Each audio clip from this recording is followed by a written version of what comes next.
आगे चलें जी। इंडियन अपने बुद्धिस्ट आर्किटेक्चर का भी थोड़ा सा देख लें फाइनली।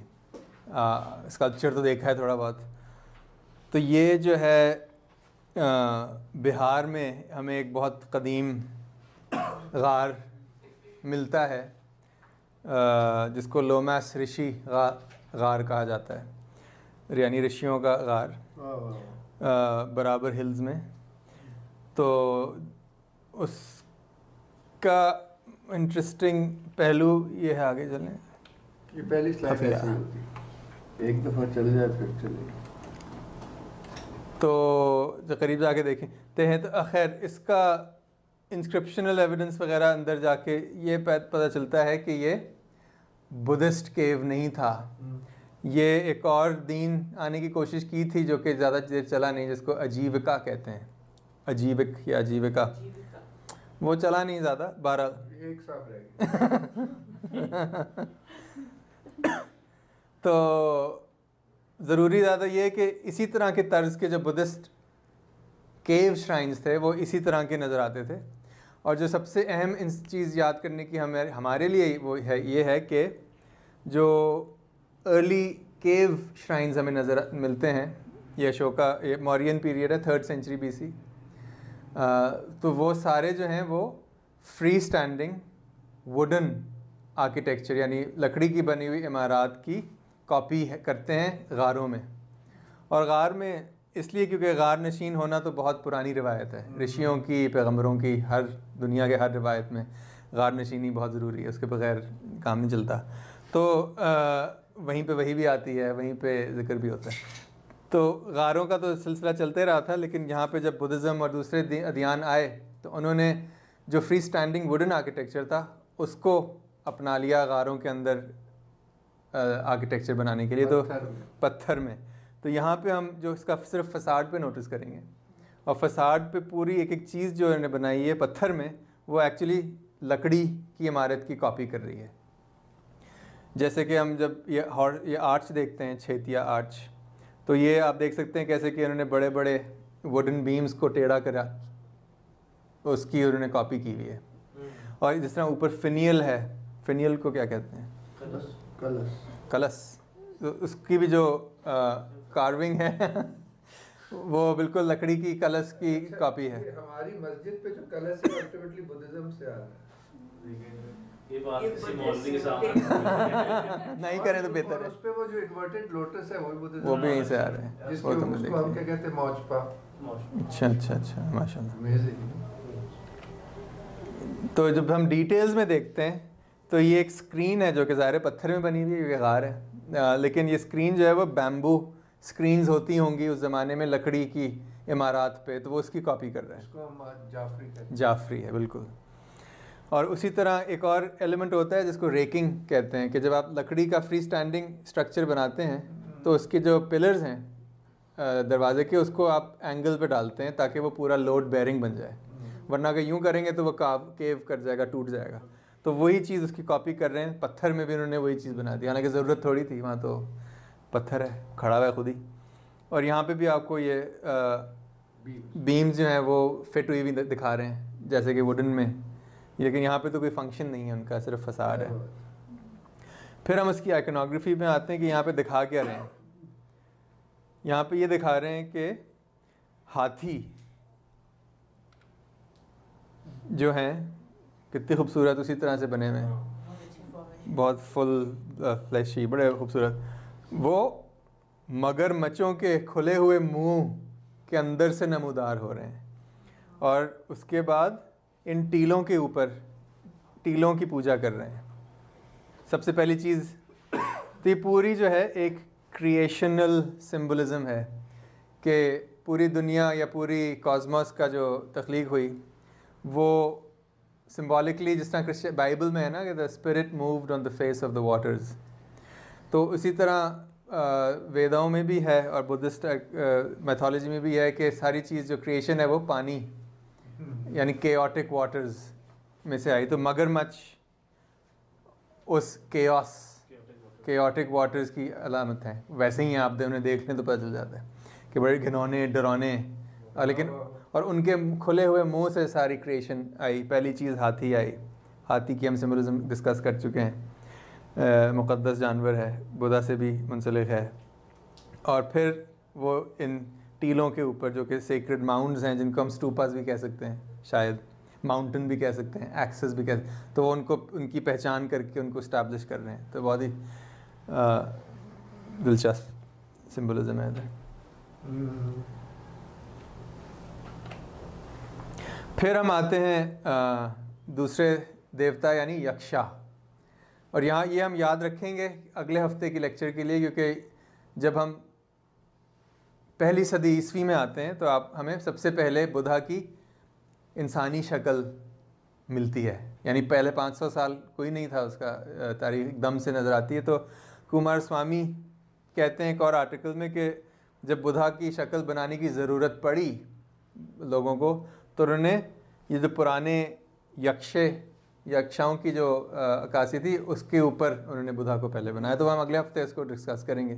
आज हम इसकी बुनियाद डालेंगे कि हमने पहले जिक्र किया यक्षा और यक्षियाँ जो थीं वो एक तरह से independent deities, gods and goddesses की तरह उनकी बहुत पावर थी।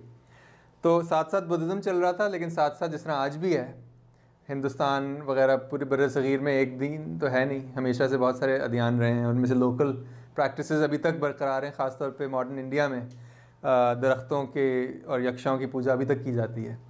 तो जैसे जैसे बुद्धिज़्म आगे चल रहा था, साथ साथ yakshas as independent deities still maintained their importance and power in early Buddhism. तो ये एक मौर्यन पीरियड का यक्षा है कि वो यू कैन सी के फुल बेली,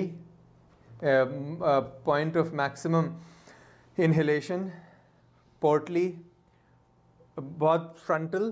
तो इसका मतलब ये हुआ कि पीछे से फ्लैट है तो उसको शायद या दरख्त के साथ या किसी वुडन बिल्डिंग के अंदर पीछे रखा होता होगा, और फिर पुजारी जो हैं वो उसको सामने से पूजते होंगे, इस तरह आज भी इसी तरह पूजा जाता है। और एक और चीज़ है उसका फुल हैप्पी फेस। और कई इन अर्ली, ये बहुत अर्ली मौर्यन टाइम्स का है, तो 3rd सेंचुरी BC का है। तो उससे हमें पता चलता है कि बुधा की इमेज जो बाद में निकली पहली सदी ईस्वी में, वो कहाँ से आ रही थी, वो इन यक्षाओं की मूर्तियों में से आ रही थी। तो ये इसलिए ज़रूरी है इनका समझना। और उनमें से जो एक ट्रेट्स होते हैं, यक्ष हमेशा चौरियों को चौरी कहते हैं ना, फ्लाइविस्क पकड़े होते हैं, जिस तरह के अक्सर बादशाहों के पीछे मक्खी मार टाइप चीज़ जो पकड़ी होती है। तो यक्षा हमेशा एक हाथ में उन्होंने वो झाड़ू या मक्खी मार टाइप चीज़ पकड़ी होती है। हाँ, वो यैक टेल, पंख इस बालों वाला भी दिखाया जाता है। ये बाल वाला है जिससे, जी हाँ। वो जो हमेशा सवाल था, डेविड जो है माइकलैंजेलो, उसके कंधे पे भी कुछ है। वो तो गुलेल, नहीं वो तो गुलेल है, वो गुलेल। इन्होंने तो वो हाँ वो कहीं और चले गए। ये यैक टेल, दुम्बे टाइप की बालों का बना हुआ की झाड़ू नुमा चीज़, एक हाथ में वो पकड़ी होती है और दूसरे हाथ में अमूमन एक छोटा सा पोटली होती है जिसके अंदर कहा जाता है कि सोने या सोने के सिक्के हैं। यानी कि it shows that they control the wealth of nature, they control कि आप उनसे दुआ मांगें तो आपके कारोबार में बेहतरी होगी। आप उनसे दुआ, जिस तरह गणेश से आजकल मांगते हैं लोग दुआ, वो वाली चीज़ के उनसे अगर दुआ मांगें तो आपकी सारी मिन्नत दुआ पूरी होगी, ये मतलब है।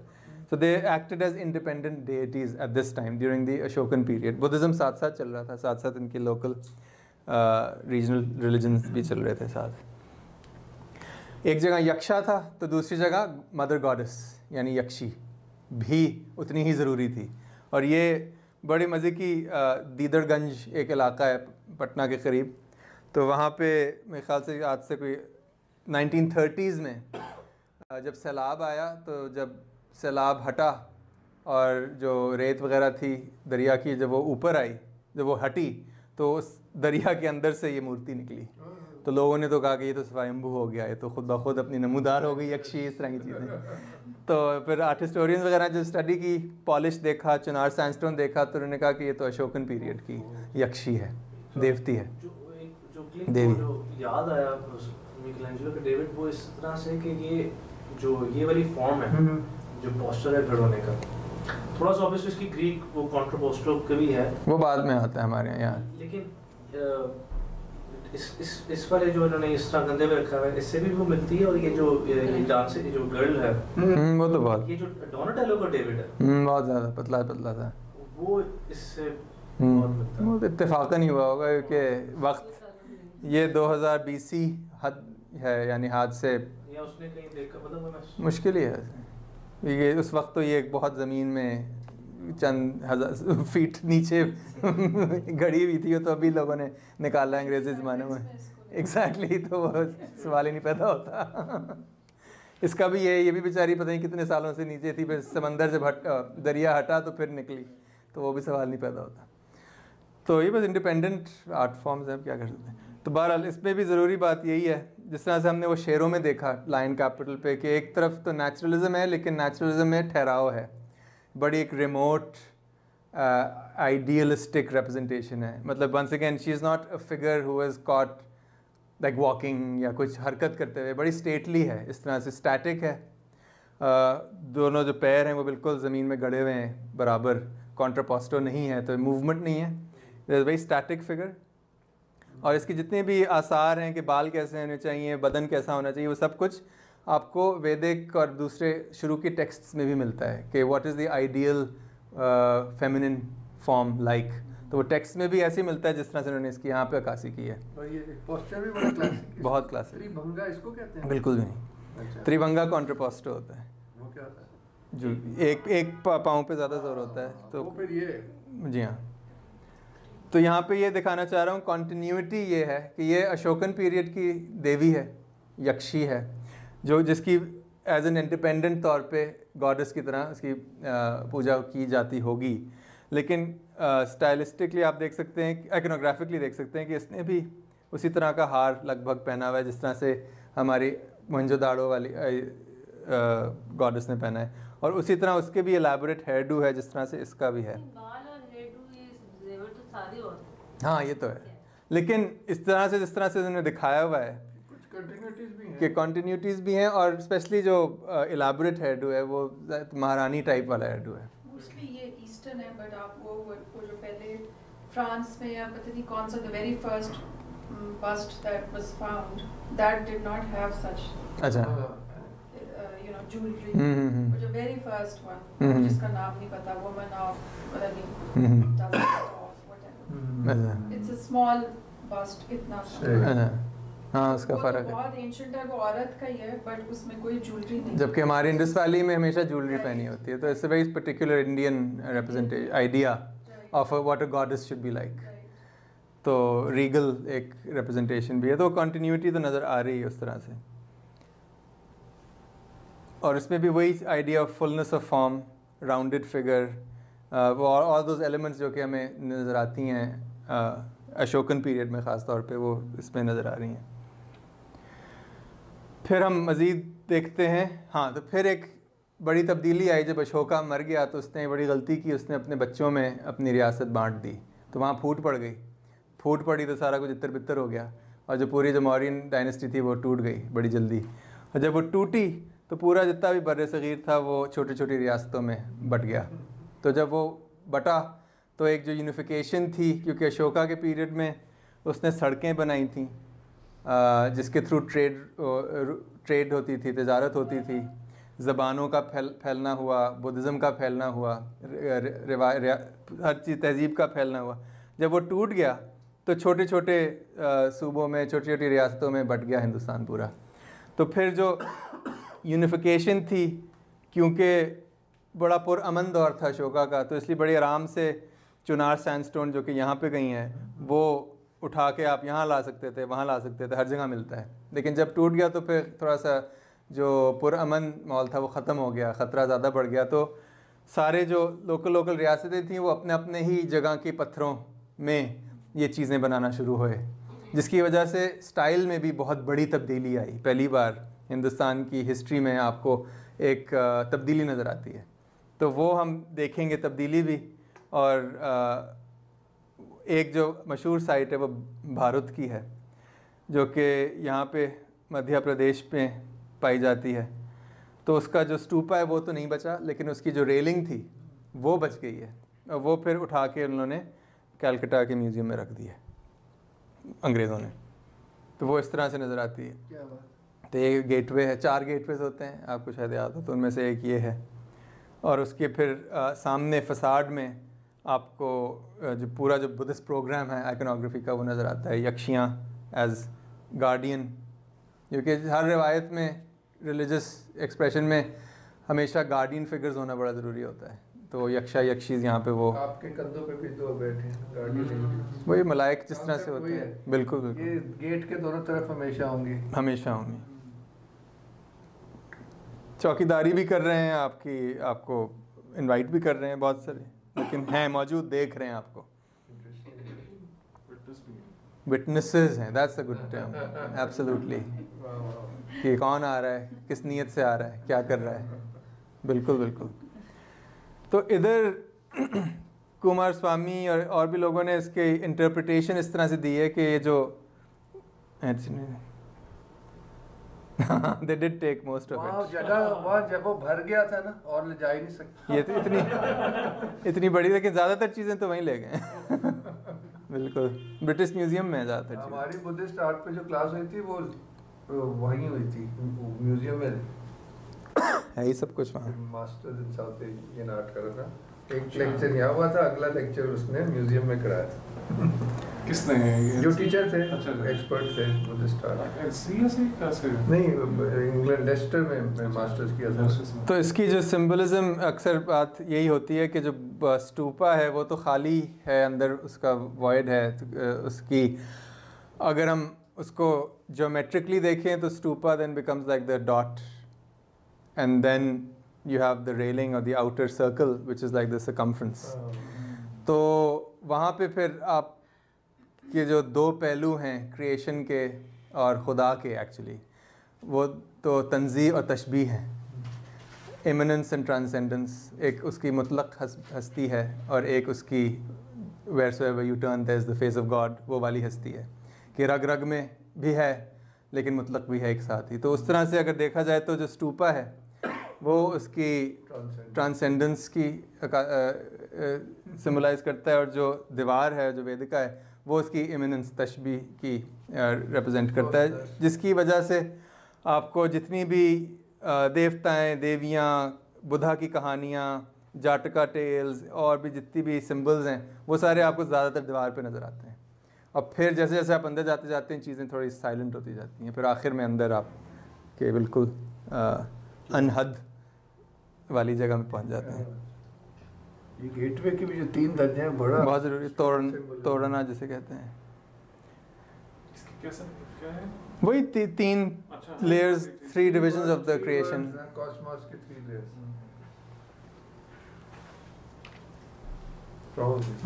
ये स्किप कर दें।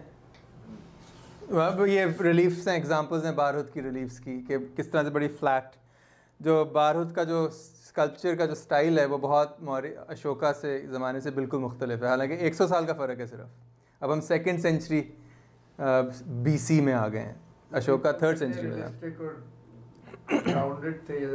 ये फ्लैट हैं, एब्स्ट्रैक्ट हैं, इसमें जो रियलिज़म और जो फॉर्म्स ऑफ ज़्यादा फ्लैशी वगैरह वो नहीं है, सब चीज़ें बहुत फ्लैट हैं।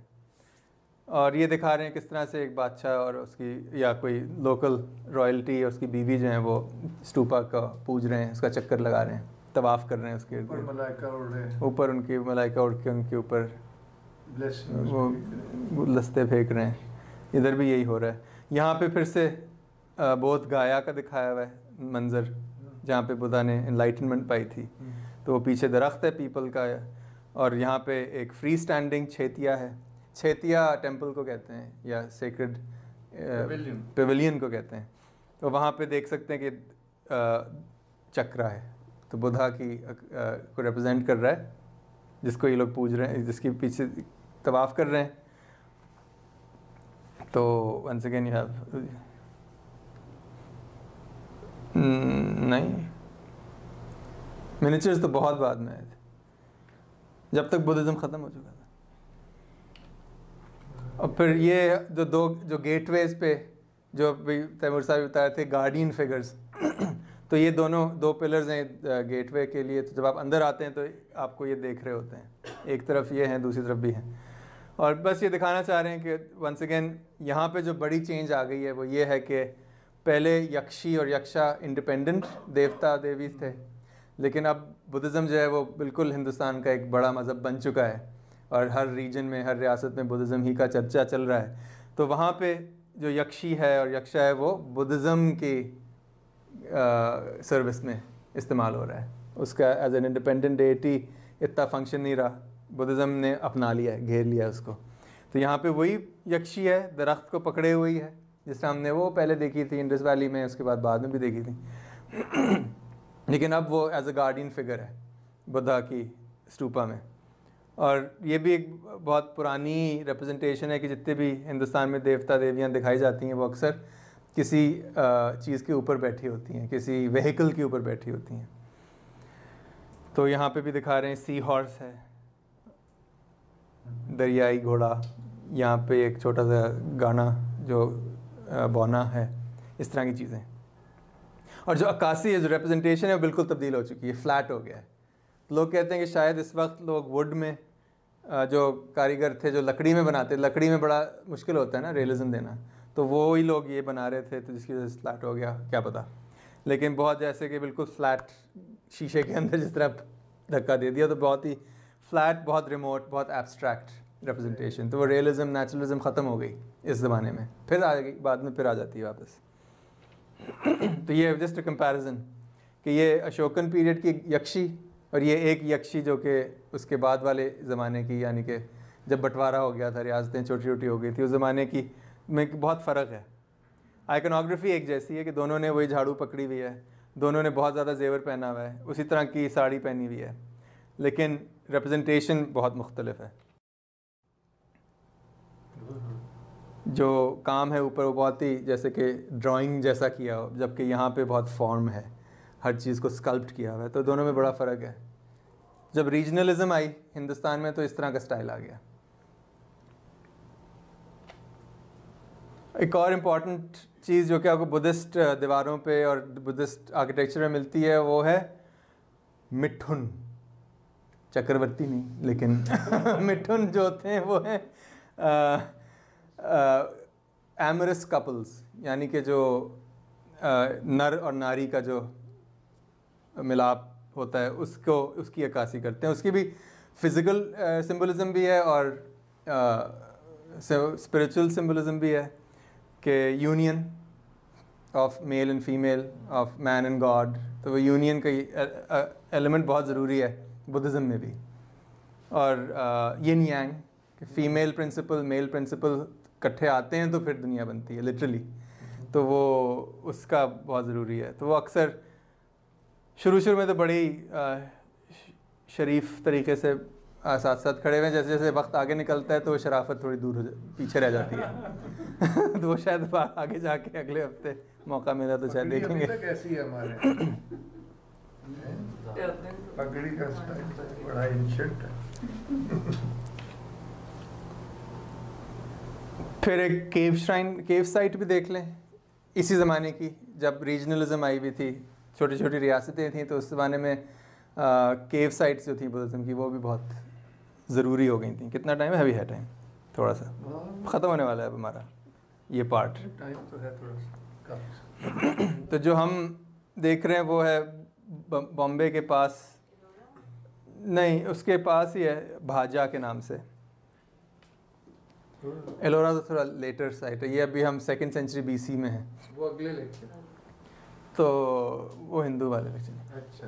तो ये वंस अगेन वही चीज़ हो रही है जो कि अशोका के पीरियड में हो रही थी। अब हम 100 साल आगे चले गए हैं, लेकिन आइडिया वही है कि जो गार हैं जो कि मंक्स वगैरह के लिए बने हैं, वो इमिटेट अभी भी वुडन स्ट्रक्चर्स को कर रहे हैं, और उन स्ट्रक्चर्स को कहते हैं free standing barrel vaulted apsidal structures. Apse ये होती है जो कि आपको चर्चेस में भी मिलती है, पीछे जाके जब एंड में जाते हैं चर्च के तो there is an apse around it. खाना का वो भी ऐसे ही था, वाकई? अभी मुझे याद है ये देखे ना, स्क्वायर था और उसके साथ ये से राउंडेड हिस्सा था जो अब हतीम कहलाता है। जब रिकंस्ट्रक्ट जल गया है जो भी, जब रिकंस्ट्रक्ट हुआ तो उसको बाहर छोड़ दिया गया। अच्छा, इसलिए कहते हैं कि वो खाना काबा, आप उधर नमाज पढ़े तो ऐसा है कि आप अंदर पढ़ रहे हैं। खाना काबा एग्जैक्टली ऐसे ही था विद एन एप्स। इसमें भी हेवन और अर्थ की सिंबलिज्म है। जो राउंड पोर्शन है वो हेवन, इसलिए आप समझ लो कि वो जो मेहराब नहीं है वो ऐसे होती है ना, राउंड होती है, वो स्पिरिचुअल सेंटर को करती है। और स्क्वायर, और अगर उसका फॉर्म ऐसी थी तो फिर तो वो स्क्वायर वाला सारा सिंबलिज्म थोड़ा सा ये मुझे अब डिटेल नहीं पता, मगर हिस्टोरिकली ऐसी है और रिचुअली भी यही तो कहा जाता है कि वहाँ नमाज पढ़ो तो खाना, क्योंकि ये पहले खाना काबा के अंदर हो। इसलिए यहाँ पे भी जो इन्होंने स्तूपा रखा हुआ है वो एप्स में है। जो राउंडेड पार्ट है वहाँ पे मुकद्दस तरीन चीज़ सिचुएट की है। हालांकि ये स्तूपा सिर्फ सिंबॉलिक है, इसके अंदर कोई रेलिक नहीं था, क्योंकि ये असल में तो इसका फंक्शन है एज अ मॉनेस्ट्री। तो यहाँ पे आप नहीं था, इसमें नहीं, इसमें जगह ही नहीं थी, बंद है, इसमें रखने की जगह नहीं थी, जस्ट अ सिंबल। लेकिन यहाँ पे इट वाज अ मॉनेस्ट्री। तो इधर जो है वो प्रीस्ट्स के सेल्स हैं, यहाँ पे वो अपनी मेडिटेशन वगैरह करते थे। हॉल है, बड़ा छेतिया हॉल, लेकिन उसकी, और इधर आपको पता चलता है क्योंकि यहाँ पे बहुत सारी जो फसाड है वहाँ पे छेद हुए हैं बहुत सारे, और जब उनसे आप देखते हैं और डिज़ाइन बनाते हैं उसका तो पता चलता है कि पूरी जो बालकनी थी वो लकड़ी की उन्होंने बनाई हुई थी आगे। तो इसकी फिर किसी ने रिकन्स्ट्रक्शन की है कि लकड़ी में कैसा लगता होगा, तो लगता है जैसे कि पत्थर को उन्होंने लकड़ी में तब्दील कर दिया था कि बंदा भूल जाए कि ये पत्थर है या पहाड़ है, पूरा लकड़ी लगता था दूर से देखें तो पूरे पिलर्स और उसकी फसाद और बालकनियाँ, छज्जे वगैरह सब लकड़ी के आगे बने हुए थे। वो तो बचे नहीं, लेकिन थोड़ी सी लकड़ी अंदर बच गई है।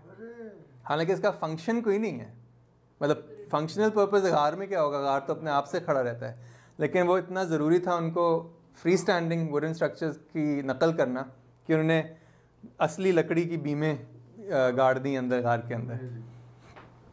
और यहाँ पे आपको वो होल्स नज़र आते हैं जो कि उन्होंने कीलों से ठोकी हुई थी लकड़ी, जिससे पता चलता है कि how important it was for them to copy wooden structures, free standing wooden structures. और इधर बीम्स में आपको डोनेशन, ये इंस्क्रिप्शंस भी मिलती हैं। तो इधर एक ज़रूरी बात ये हुई थी कि अशोका के पीरियड में, मौर्यन पीरियड में तो सारी रॉयल पेट्रनेज थी बुद्धिज़्म की, फिर टूट गई तो रियासतें कमज़ोर पड़ गईं, लेकिन बुद्धिज़्म फैल चुकी थी और बुद्धिज़्म जो था वो ताजरों का दीन बन गया था, आम इंसान का दीन बन गया था। तो वो इस तरह के जो श्राइन्स थी, इस तरह के जो मंदिर और टेम्पल्स थे, ये वो आम इंसान उसकी सपोर्ट करता था। तो बीम्स में लोगों के नाम लिखे हुए कि ये कितनी लकड़ियाँ किस बंदे ने दी, तो कि किसी नन ने दे दी, तो किसी ताजिर ने दे दी, तो किसी इस तरह के हमसाये ने दे दी। आज मज़ार ऐसे ही बनते हैं। आज मेरे क्लाइंट आए हुए थे कि किसी ने कहा कि मैं ये फर्श डोनेट करता हूँ, उसे कहता है वो जल्दी से जल्दी डिज़ाइन करें वरना इधर भी ऐसे हुआ है, हाथ नहीं आएंगे। किसी ने कमरा डोनेट किया हुआ है, किसी ने एक लकड़ी डोनेट की हुई है, तो जो भी जिसके पास जो भी थी पॉसिबिलिटी। इस टाइम में हिंदू वो भी चल रहा है साथ साथ। ये तो अच्छा सवाल है, मतलब दोनों ही चल रहे हैं साथ साथ, दोनों चल रहे हैं साथ साथ। अब बुद्धिज्म बहुत ज्यादा क्यों हो गई है? श्रीलंका में सारे बुद्धिस्ट वो तो उसी वक्त फैल गई थी, वो फिर अभी आगे आएगा ना, फिर इंडिया से ऐसा खत्म हो जाएगी और चीन, जापान, फारिस सब जगह फैल जाएगी। चाइना, ये इसकी स्टोरी है ना, फिर इसकी स्टोरी ऐसी है। अभी तो हम हिंदुस्तान में देख रहे हैं, अभी श्रीलंका तक फैल गई थी, उससे आगे नहीं गई थी अभी इस ज़माने में। सही। अब एक और चीज़ भी यही होती है, जो अभी आपने हिंदुज़म वाली बात की, तो ये एक दो दीवारें हैं जो कि किसी मंक की कमरे की बाहर फसाड में बनी हुई हैं। तो इधर आपको अलमशहूर हिंदू देवता सूर्या नज़र आता है और इधर दूसरा अलमशहूर इंद्रा नज़र आता है। तो सारे जो हिंदू देवता हैं वो इधर हैं। तो वो यानी कि इस तरह से इस्तेमाल हो रहे हैं, क्योंकि बुद्धिज़्म निकली तो हिंदू ट्रेडिशंस में से ही है, लेकिन उसका फिर उसने अपना एक रुख ले लिया, लेकिन इख्तियार कर लिया, लेकिन उसके अंदर फिर भी जो कॉस्मिक डिविजन्स हैं, जो जो दुनियाएं हैं, जन्नतें हैं, सब चीज़ें, वो तो फिर भी बुद्धिज़्म ने मना नहीं की हैं उनका। फिर भी ये सारी जो तबक़ात हैं क्रिएशन की, वो तो फिर भी हैं। जूस, क्रिश्चियन और मुस्लिम्स बहुत सी लैंग्वेज तो वही बोलते हैं ना, जन्नत के बारे में, जहन्नम के बारे में, मलाइका के नाम भी वही हैं वगैरह। काफ़ी अच्छा पैरेलल है। तो इस तरह जैनिज़्म, बुद्धिज़्म और हिंदुइज़्म में बहुत सारे गॉड्स गॉडेसेस वगैरह एक ही हैं। तो अपने से देखें तो फिर समझ भी आती है, कोई इतना भी लॉजिकल नहीं है। जब एक रीजनल रिलीजन है ना, सेमेटिक है, तो उस फैमिली की चीज़ें फिर मैच करती हैं। अच्छा, ये बुद्धिज्म में हिंदुइज्म काफी आ रहा है, पहले शुरू से ही है।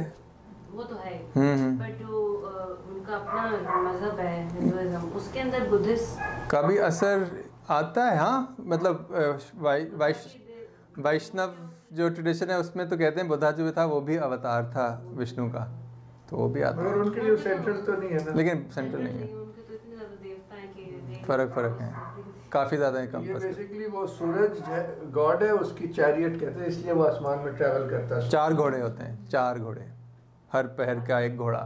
4 डायरेक्शंस आगे ना फिर। और वो इंद्रा। इंद्रा कंट्रोल करते हैं लाइटनिंग एंड आसमान, मौसम, क्लाउड्स। जी बिल्कुल। इन द सेंस हमारे भी जो 4 आर्कएंजल्स हैं ना, वो भी इस तरह डिवाइड हो जाते हैं।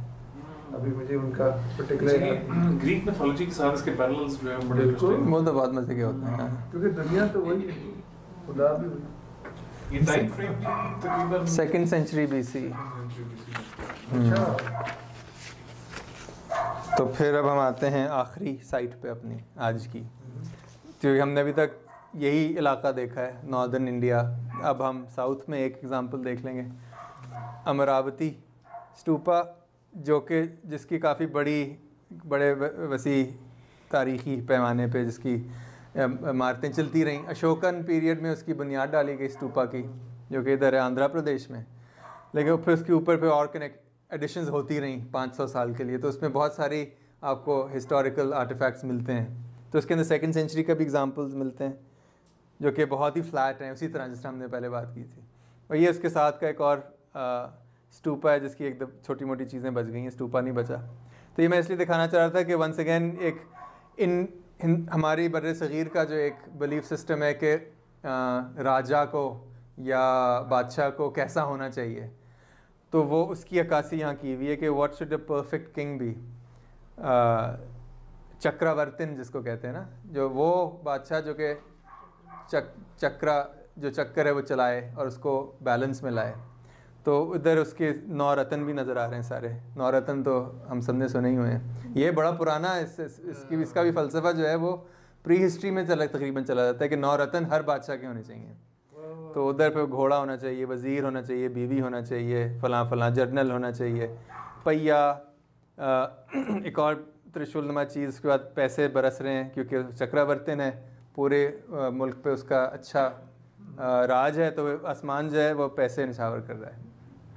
इस तरह की चीज़ें तो बड़े मज़े की एक सिंबल है कि ये वाले आइडियाज़ बुद्धिज़्म में भी नज़र आते हैं, करते कराते तो हमारे बड़े सग़ीर के मुसलमानों में भी नज़र आते हैं। तो ये बड़ी अच्छी कनेक्शंस हैं जो कि ख़त्म नहीं होती हमारे। फिर आखिरी स्लाइड, आखिर में आपको बस वैसी वंस अगेन क्रिएशनल सिम्बलिज़म की बात हम कर रहे थे, तो वो अमरावती में भी, अमरावती की भी दीवारें ही बची हैं सिर्फ, तो वो फिर सारी की सारी ब्रिटिश म्यूज़ियम में उठा के ले गए। कई जो इस तरह की जो इमारत थी, जो सबसे ज़्यादा जो गंधारा की तबाही की है, वो जो हमारे जो ख़त्े में बुद्धिज़्म की तबाही हुई है वो अंग्रेज़ों के दौर में हुई है। क्यों हुई है? क्योंकि उन्हें स्टूपा और सारी बुद्धिस्ट इमारत की ज़रूरत थी रेलवे ट्रैक बनाने के लिए। तो उन्होंने एक एक करके ईंटें तोड़ी हैं और उनको छोटा छोटा किया, ताकि जितनी भी आज आप हम ट्रेन में अगर बैठें और आप नीचे देखें पत्थर, तो वो सारे जो हैं वो इन आसार क़दीमा की बनी हुई ईंटों से ज़्यादातर बने हुए हैं, ख़ास तौर पे उस इलाके में।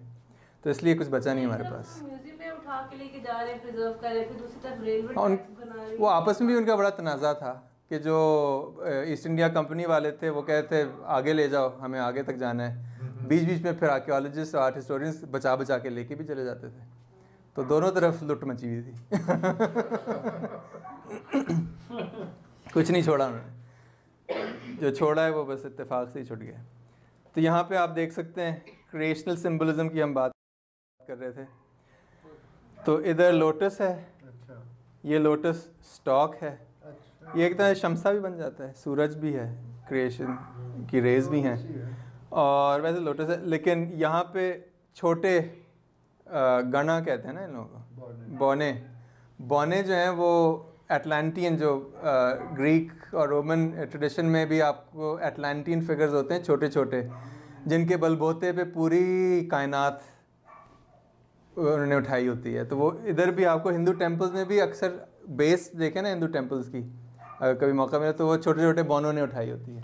तो they represent the idea of primordial creation या primeval forces of the lower base forces of nature. काम सब उन्हें करना पड़ता है, सोसाइटी भी ऐसी स्ट्रक्चर्ड होती है। बिल्कुल बिल्कुल, दूरों से काम कराते हैं, पैसे वाले खाते हैं। भाई आप हिंदू उसके भी देखे ना कास्ट सिस्टम को, तो जो सर अछूत तो जो छोटी कास्ट है वो सारा गंदा काम कर रही होती है, पूरी सोसाइटी को उन्होंने उठाया, गटर कौन साफ करे, यही उस तरह वाली सवाल। तो वो भी एक तरह से क्रिएशन की भी इसी तरह बंटवारा हुआ है कि जो सबसे जो मीनियल ग्रॉस डिमोनिक कैरेक्टर्स हैं वो उनके बलबोते पे पूरी दुनिया चल रही है। तो वहीं मगरमच्छ भी आ गया, इस तरह की चीज़ें भी आ गई। और यहाँ पे बुद्धा की एक और एनाइकॉनिक सिंबल है, उनके पैरों पे भी फिर आपको लोटस फॉर्म मिलते हैं, और दूसरे वाले लक्षण जिन्हें कहते हैं मज़ीद लक्षण, ये त्रिरत्ना का फॉर्म नज़र आ रहा है, फ़र्क तरह की। और यहाँ पे फिर आपको एक छोटा सा बौना नज़र आ रहा है जिसकी नाफ में से लोटस स्टॉक निकल रही है, और वो लोटस स्टॉक बड़े होते होते होते पूरी कायनात की रिप्रेजेंटेशन कर रही है। और उसके बीच में जो एक सेंटर है हर कायनात का, वो इनके नबी पाक हैं, जो नबी हैं, जो कि बुद्धा हैं। उसका देखा जा सकता है कि the centre of their Buddhist world is Buddha, उसके इर्द गिर्द all the creation is happening. तो ये वाटर्स है ना, तो उसके ऊपर ये लोटस फ्लोट कर रहा है। हाँ, ये भी इस तरह भी देख सकते हैं, बिल्कुल। इसलिए मूर्तियों वगैरह के जो पेडेस्टल्स होते हैं उनको लोटस पेडेस्टल ही कहते हैं, वो इन्वर्टेड लोटस ही होता है। वो अगले हफ्ते हम देखेंगे बहुत सारे क्योंकि अगले हफ्ते हम शुरू ही बात करेंगे दी birth of the Buddha image. आप मुगल बिल्डिंग्स में जाएं, इससे इतनी रिलेटेड बात नहीं है मगर है भी, कि जहाँ बिल्डिंग ज़मीन से मिलती है वहाँ ऐसे एस कर्व की मोल्डिंग होती है, और कई दफ़ा पत्ते भी बने होते हैं। वंस अगेन सपोर्ट लोटस कर रहा है, ये दूसरे मानों में लोटस इस्तेमाल होता है, ग्रेव स्टोन में भी किया हुआ है। सपोर्टिंग जो भी आर्किटेक्चर में जो होता है वो फ्लावर बिल्कुल होता है अक्सर। और वैसे देखा जाए जिसको हम दासा कहते हैं वो भी फ्लावर ही होता है। तो ये आज की ये सबसे पहले जो पिक्चर है लेफ्ट साइड की क्या है? बहुत रॉक है। अच्छा ये वही है। ये तो वही जो हमने अपने इतनी तस्वीरें देखी हैं कि सब याद नहीं रहेंगी, इसलिए फिर से देखनी पड़ेंगी स्लाइड। आर्ट्स और डोम भी बहुत प्राइमोर्डियल है। बहुत। हाँ, ये से बात सही है। यहीं से भी देख पा रहे हैं, बिल्कुल बिल्कुल। जनाब अब आज ऑनलाइन वाले तो इतनी खामोशी इख्तियार किए हुए हैं, कोई कमेंट प्लीज। हिप्नोटाइज्ड है। मेहर आप अगर है तो आप कोई कमेंट प्लीज दें। आपने तो क्योंकि एनसीए में सब पढ़ा हुआ है। Muhtasham is typing. honestly it wasn't fascinating to me at that time because they fully understanding it and I couldn't connect with it. But it makes so much sense now. It's really fascinating because एक तरह की region को भी explain कर रहा है. You know, a lot of the things that we do here नजर आती हैं. So it's really fascinating. I'm still trying to wrap my head around काफी सारी जो अपने symbolism पे जो उनके core principles हैं, जैसे धर्म चक्र या संघर्ष वगैरह, I think one needs to read up more on that. It was really fascinating. So really interested to tackle this. ये भी बता दें कि फराज मौजूद है कि नहीं है मौजूद? तो नहीं, like you said, वो उनकी assignment है तो वो आज के सेशन में। अच्छा, ठीक। Thank you so much.